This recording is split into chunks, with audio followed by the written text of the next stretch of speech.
afternoon. Thank you guys for joining me today. My name is Jessica Dinkins from Columbus State University. Today we're going to talk about reducing catheter-associated urinary tract infections, which we all know is a big topic.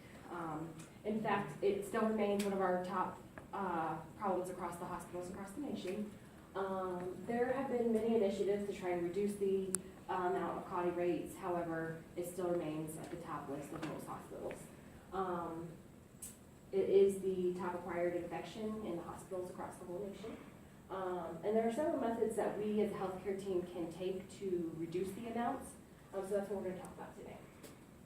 The objective of this initiative, this whole PowerPoint, is to propose a change, to propose several changes, in fact, as I have done, to try to impact the rates and decrease them. Just by everyone pitching in and doing these little changes, we're hoping to see positive impacts and positive outcomes for patients. So the objective for this specific project is to improve patient care by adding some safety checks in there. And the initiative will start in the emergency department and then it'll trickle to the inpatient areas if that proves successful.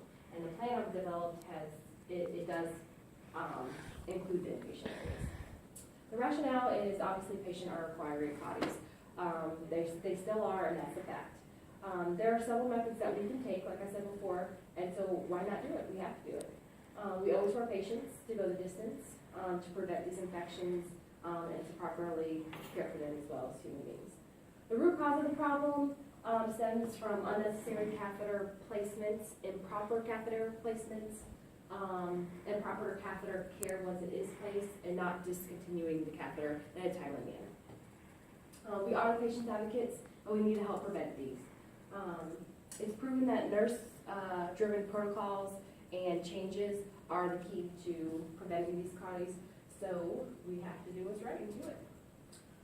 My PICO question is, in CAUTIs, how does filling out a yellow form, and I'll tell you about that in just a little bit, compared to no additional documentation, affect the reduction rates of infection within the hospital setting in the next month? Evidence for change. So studies show that ordering providers as well as other members of the healthcare teams, they cannot list all of the appropriate indications for placing a catheter.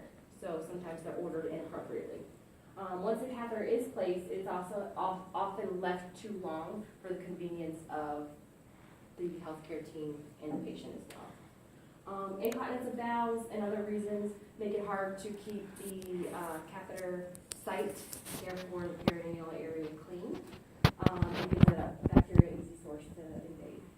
According to the CDC, for various reasons, 15 to 20% of all patients admitted to the hospital get urinary catheters. Of all the admitted patients, 75% of the urinary tract infections are secondary to the catheter being placed.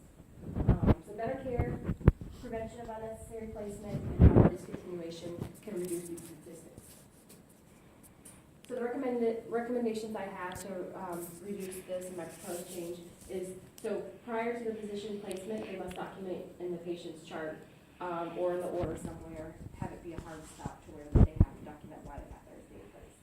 A lot of computer database systems have this as a step already, but we need to make it required documentation in order to make them think, is this really necessary or not?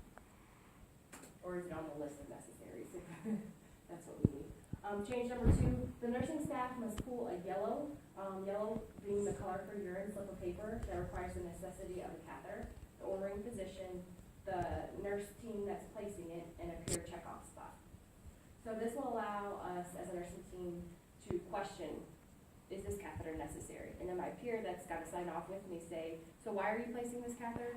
Oh, okay, the patient has urinary retention, that's why. So that indicates a reason, so they both sign off on the reason.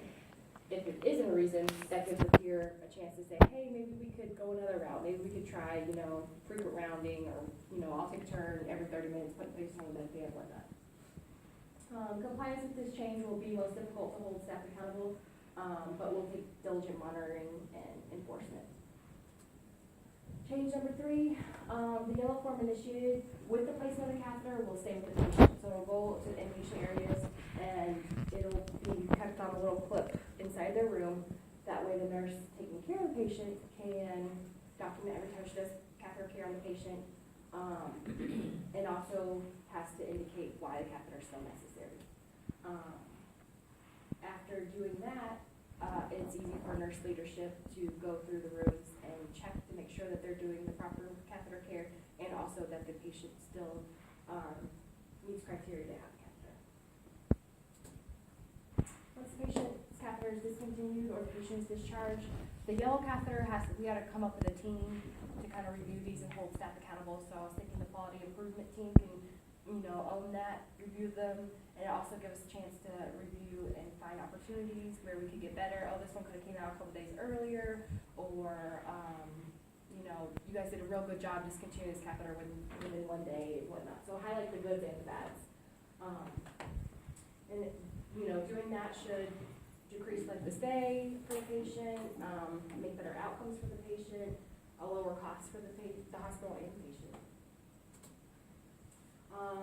An improvement for the patient, and like I was saying, this is the kind of benefits that they'll get. It'll decrease their length of stay, prevent an increased cost to them and the hospital, prevent patient from decompensating and furthering their infectious process. It'll allow them to heal faster and prevent unnecessary catheter placement. Evaluation will be based on statistics, so basically reviewing the CAUTI rate of our hospital as compared to before this initiative. Evaluation and continued support of the yellow forms are essential to keeping the change going and allowing it to become second nature and just part of the process. Every time we do it, we start with the yellow forms. Expected outcomes. The expected outcome of the proposed change would be to cut CAUTI rates in half. I know that's a generous leap, but within the next 6 months. Conclusion. We owe it to our patients to be diligent about preventing unnecessary placement and reducing the rate of infections that are linked to these catheters. So with proper education, promotion of the change, and accountability, we can make a difference.